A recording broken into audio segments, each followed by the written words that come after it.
İyi günler arkadaşlar. Kanalımıza hoş geldiniz. Yepyeni bir video ile karşınızdayım.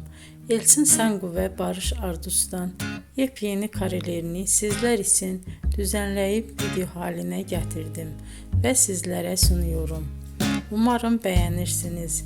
Elçin Sangu ve Barış Ardus Kiralık Aşk dizisinde birlikte rol almış ve herkes tarafından çok beğenilmiştiler.